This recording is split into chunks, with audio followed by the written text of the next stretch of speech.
2025. Oh my goodness. You know, the year 2025 is poised to be a period of deep transformation, one that promises to touch every corner of our hearts, our lives, our dreams, our possibilities. This is a year that doesn't just nudge us, merely to push us a little bit forward. It invites us to leap, to unearth hidden truths, to embrace a greater sense of purpose. The energy of the 9, or 2025, urges us to let go of what once was, to confront our fears, our anxieties, to boldly step into the unknown with a courage, with a clarity. Okay, so let's look at the numerology. We have a 2025, 2 plus 0 plus 2 plus 5. It gives us a 9 energy year. So it's a very powerful year, a very powerful time of completion, of endings, of healing, of transformation. With the intent, okay, with 9, we always have that intent behind what we are clearing, what we are allowing to end, what we are putting completion on. Okay, and it's to make room for the new experiences that we are inviting in. Okay, so first of all, it's a time to reflect on where we've been, what we've learned, and how those experiences have shaped us into the person we are in this present moment. It's an absolutely phenomenal time to include, to weave within your daily routine things like meditation, journaling. You know, dedicate a small portion of your day for self-reflection. Look at your accomplishments, the lessons learned, and where we want to grow from that. The answers you seek are within you, but only if you're willing to search. The 9 energy brings in a year to reconnect with our intuition, to listen to that still quiet voice within that truly knows what our own heart desires. So whether we're standing at the threshold of a major life decision, or we're trying to navigate our career in a certain way, or we're yearning for some kind of greater meaning to all of this, this is the time to embrace the mysteries of life and trust in the unfolding process. You know, if you've been working on any projects throughout this time and we are looking at the completion in 2025, this could be the time when, when you reap the rewards, when it's grown to fruition. And definitely a time to explore your creativity. The 9 energy is a time for healing, absolutely. It's a time to confront our fears that have, maybe have lingered in the shadow for far too long. All the fears and anxieties that we carry around about our place in the world, our sense of belonging, our ability to achieve our dreams. Okay? We may startlingly have these aha moments and these epiphanies to move us forward, to understand why we held ourselves back or what held us back, to achieve that clarity, that knowledge, that wisdom. Past wounds they will. At some point, all of us will have past wounds resurfacing. And, this is an opportunity to process them, to completely and finally release them, to leave them in your rearview mirror. The 9 energy on a grander level, on a world level, community level,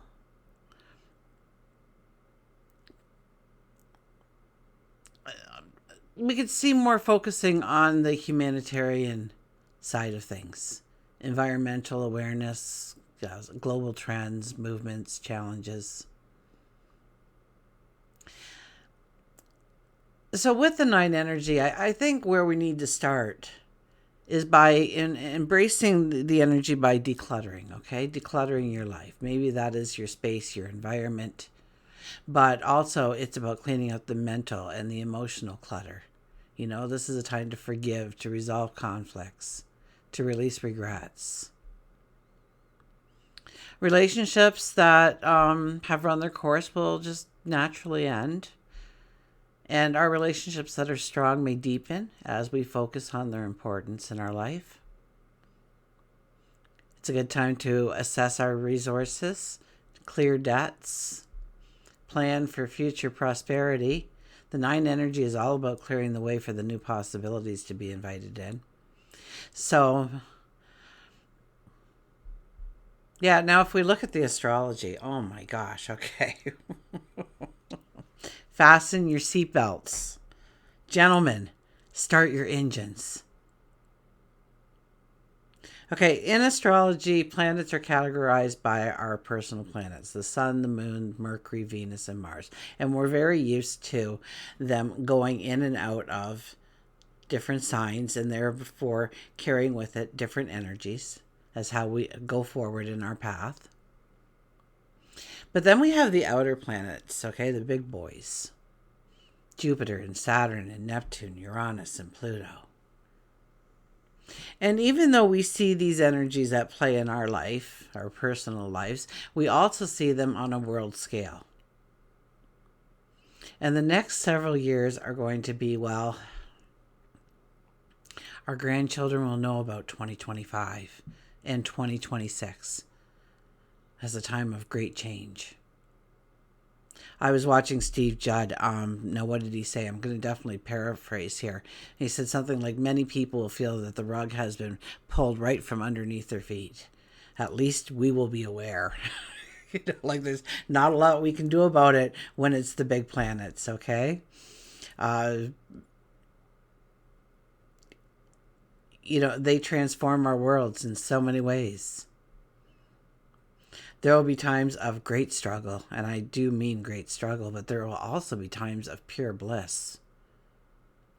The astrology gifts us with the potential to be innovative and exciting and futuristic. But it also, this year, will have the potential to be dramatic and challenging, and it could even be traumatic. And it really depends on our own flexibility and our willingness to adapt to change. So all of our large planets move to new signs. Okay.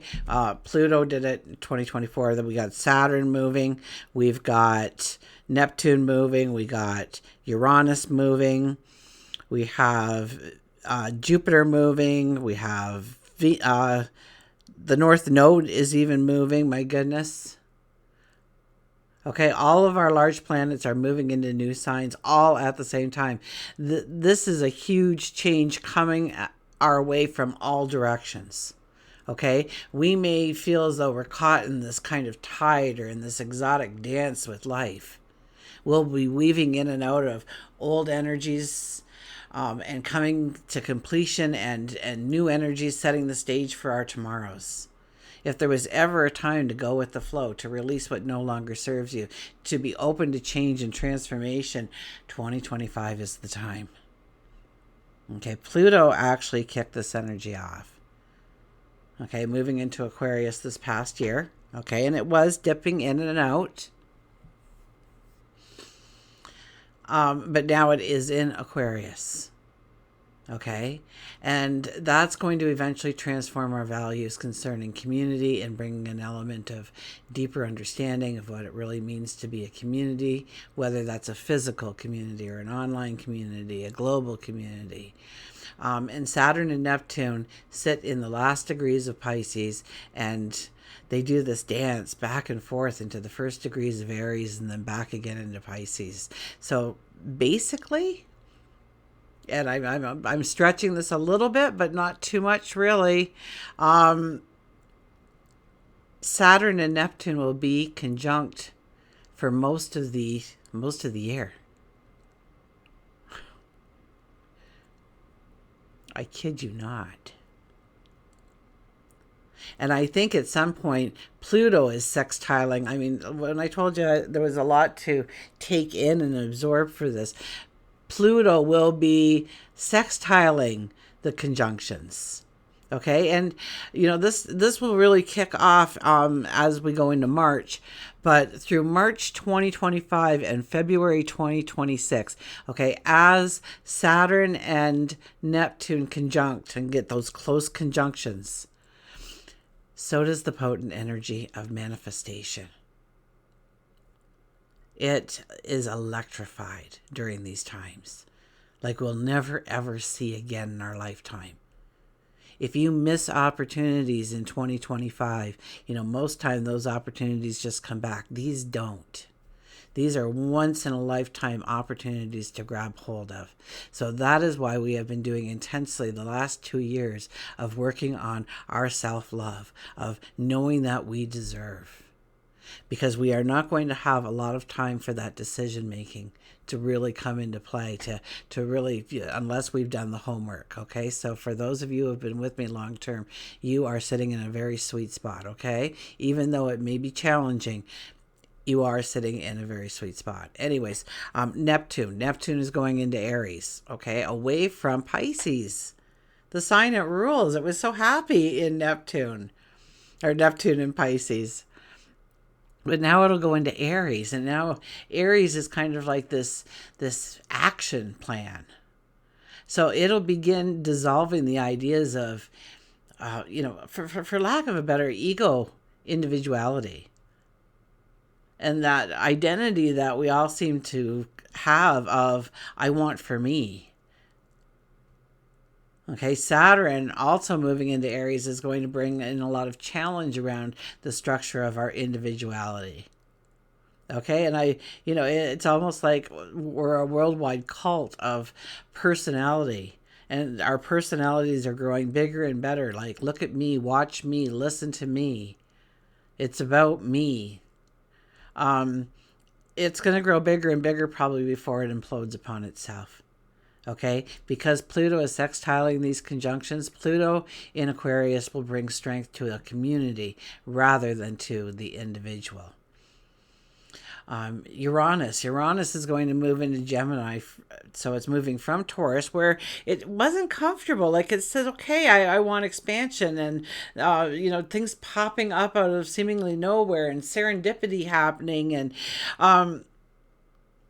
Uranus wants change, and Taurus energy is like, nope, we're secure and we're safe and we're staying this way. Back off, Uranus.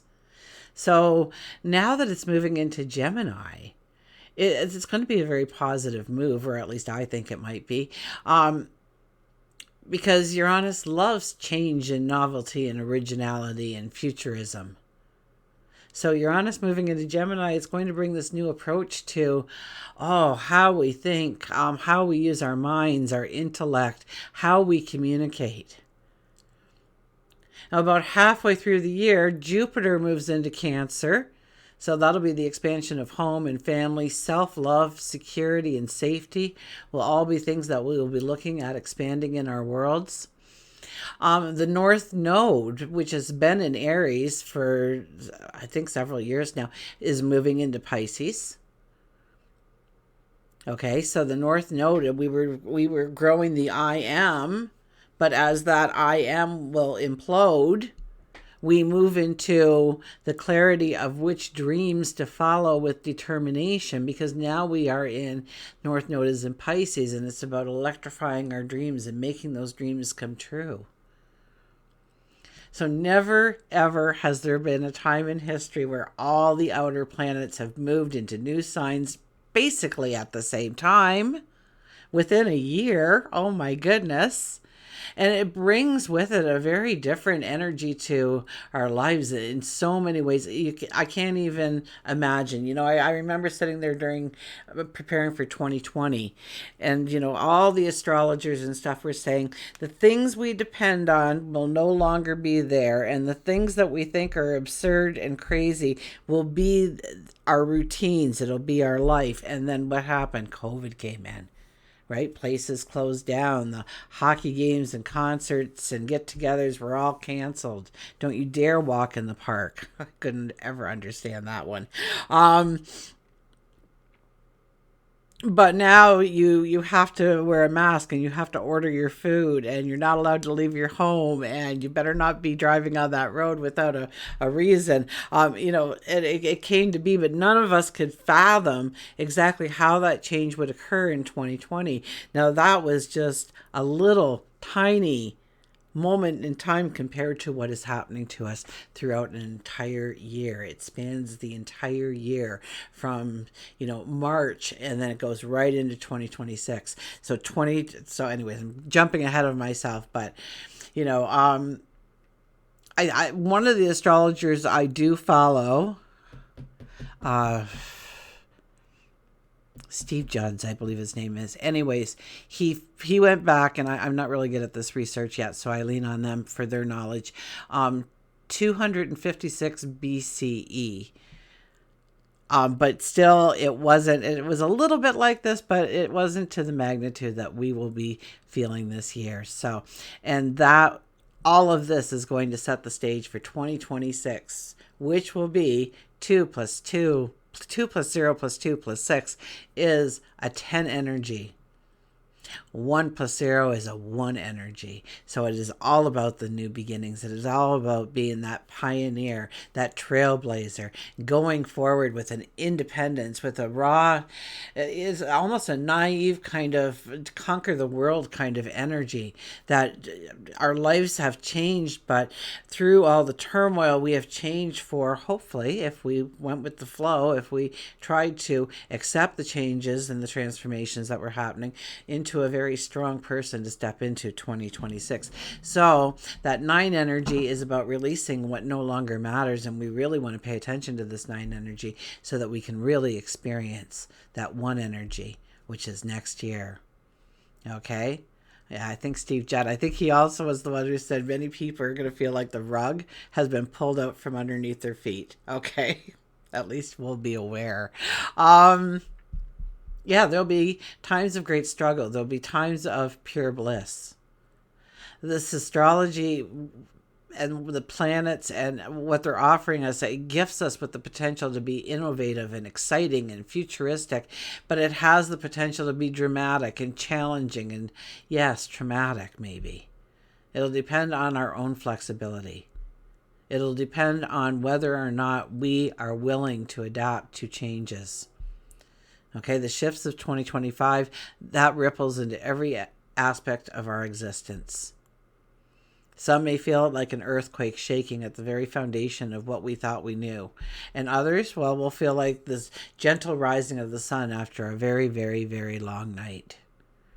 And so whether we are facing the challenges or the triumphs, remember, this is a year of becoming. It's a time to honor the endings, to celebrate the beginnings. Trust that every step forward is guided by a deeper wisdom. Okay, this year invites us to embrace transformation. It's not something to fear. Please put that away. But as the gateway to life that we've always imagined, and I think somebody shared with me, Joni, was it? Anyways, they shared with me Chiron, who and I didn't really get it, but it was obvious that it was channeling, and how, and I heard so much of this story within his words that he was sharing with us. Maybe I'll find that link and I'll share it. Okay, because I think that many of us can relate to what he is channeling to us. But yeah, this is the gateway to the life. He talks about the veil getting thin, and to look at the veil under a different perspective, that the store we shop in is much bigger than before, and our free will is so based on so much more choices and possibilities, infinite, than we've ever had before.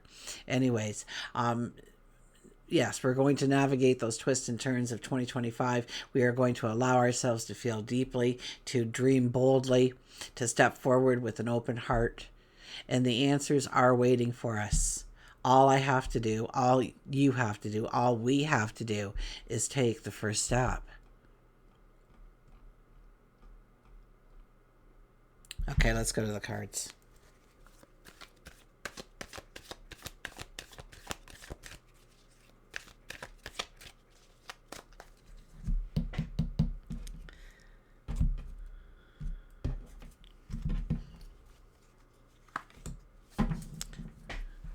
Okay, underlying energy for the year of 2025 is the Queen of Wands. First of all, we are the diplomat. We are the intuitive.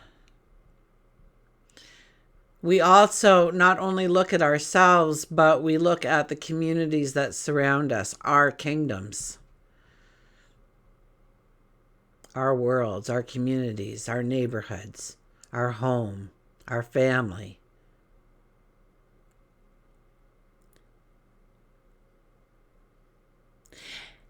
And we allow creativity to come in. We are going with the flow. We are looking at the growth and the possibility of growth for our kingdom, which automatically brings wealth to ourselves, prosperity, abundance, joy, love.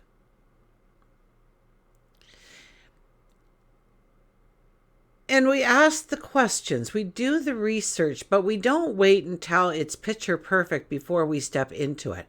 Once we have an inkling of how this could roll out, we start to roll it out. We start to look at the possibilities of how we can grow this, expand this, to make it bigger than life perhaps one day down the road. But we're going to start here. We're going to start slowly.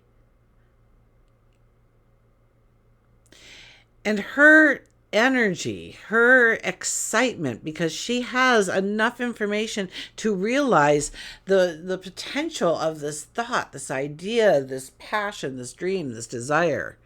She doesn't worry whether or not it's going to manifest. Of course it's going to manifest. That's not even an option. But will it manifest as well as we saw it, or something better?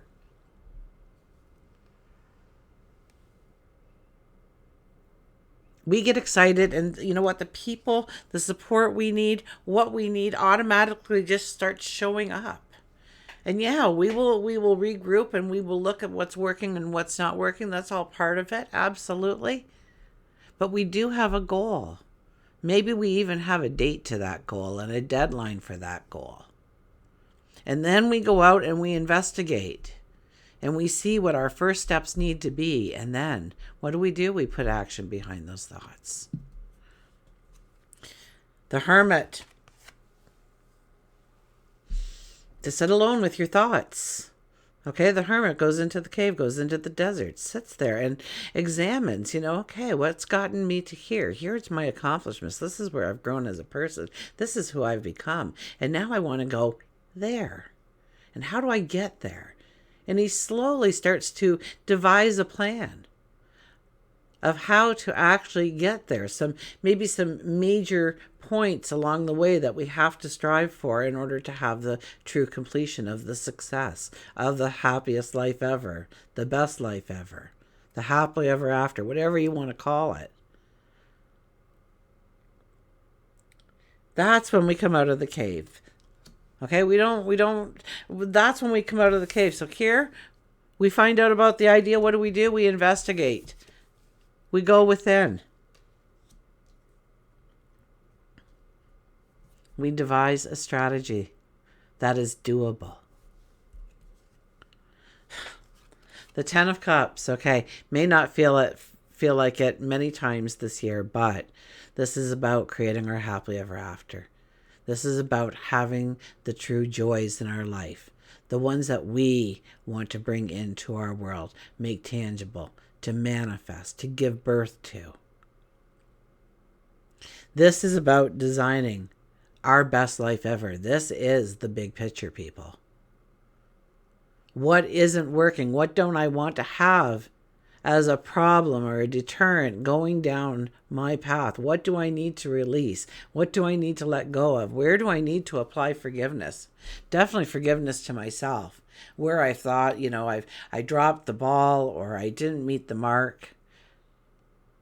Well, it happened for a reason, and I learned from that experience, so I can use that wisdom now to employ myself going forward, to strengthen my steps.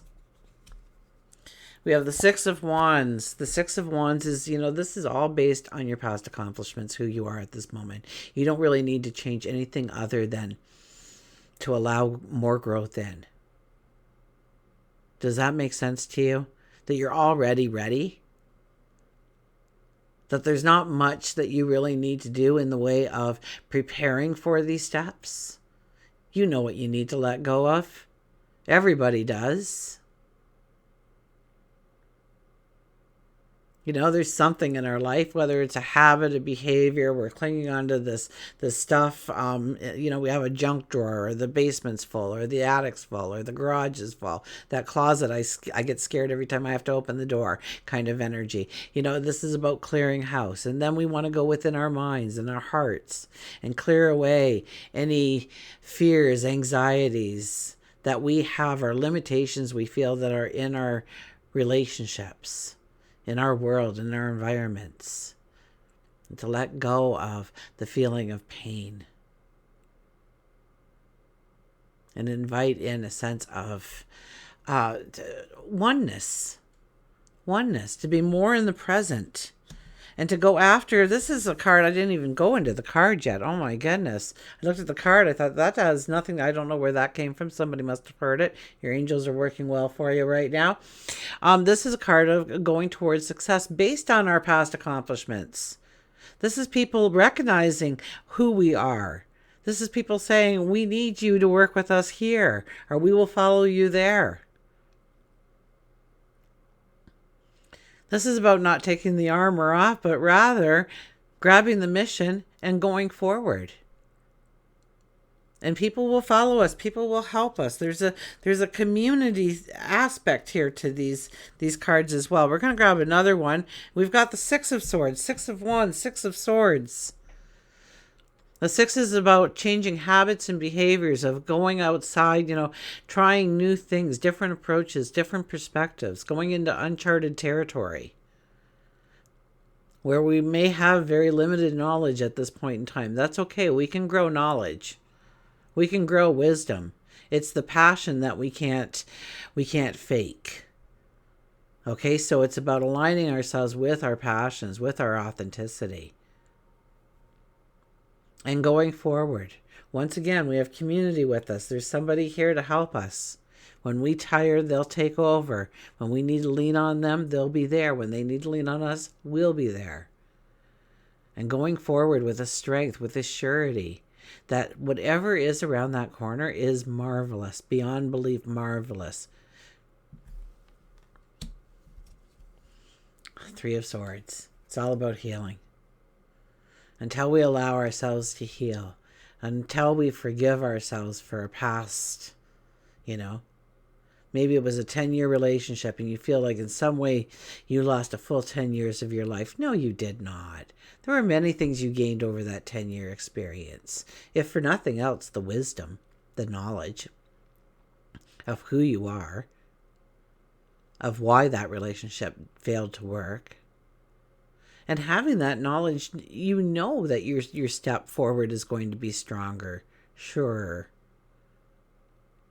more grounded, more centered. You have the wisdom. So yes, the answers are within, but we need to go in search of those answers. To sit in quiet contemplation, deep introspection. 2025 is a year to heal, to let it go. Okay, and when I say forgive, okay, I don't mean you're going to invite them over for dinner or go out for coffee with them or anything. No, not at all, okay? That's not going to happen. Come on.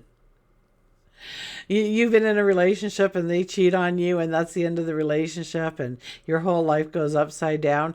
You don't forgive that person. You forgive how stupid they were. How they couldn't see the long-term repercussions of their actions, of their words, of losing that trust and that faith and that respect and that love by somebody who would have put them on a pedestal for the rest of their lives if that's what they lived up to, deserved. You know, if you saw them on the street, you'd want to run them over with a steamroller, and that's quite all right to feel that way. Doing it, not so good, kind of against the law and stuff, but you don't have to forgive them and invite them over, but you do have to forgive them for being the person that they were within the relationship you were in together. And you have learned to look for things. You look back and you go, why didn't I say anything when they did that? Why did I stay when they did that? And we start to examine the reasons why and what motivates us. And once we understand that motivation, we can fuel it in new ways.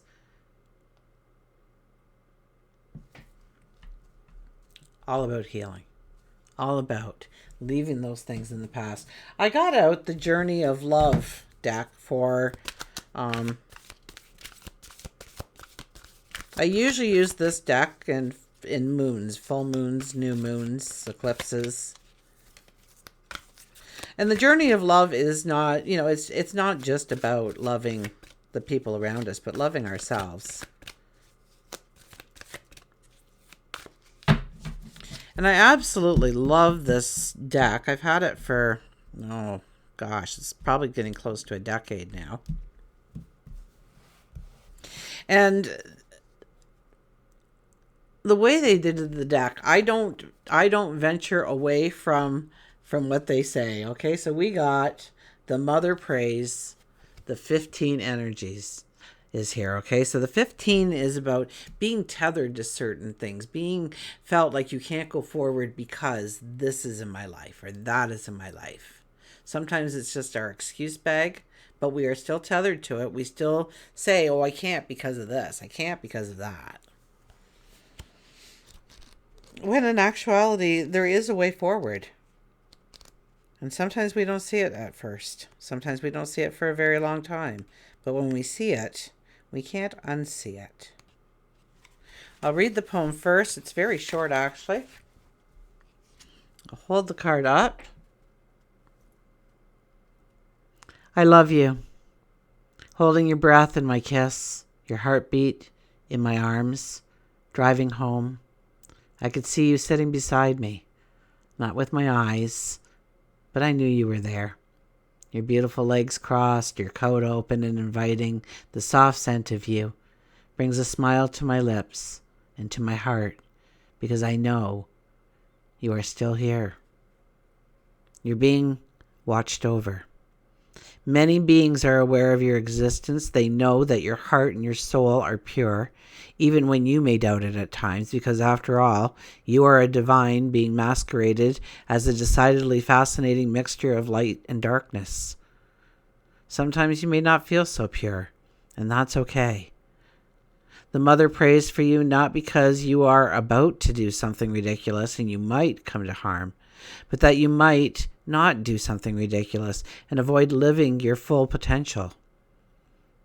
She wraps you in waves of love, of light, of consciousness, that you may feel brave enough to live your life and not hold back from pursuing what is within your heart, or really letting it pursue you and giving in to its seduction.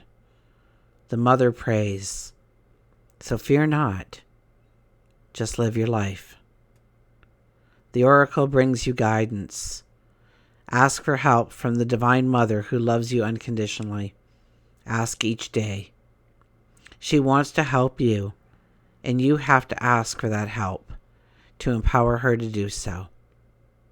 You have her great blessing. That really sums up the energy of 2025, doesn't it? Okay. I do a daily focus, so every day I give you the horoscope of the day. We'll be talking about this energy, how it is evolving, how it is affecting us, how we see it playing out in the world, and how we can embrace it and have the tools in order to go forward with a sense of confidence, strength, clarity, and love as we go forward on our path. Until we meet again, remember, I do love you.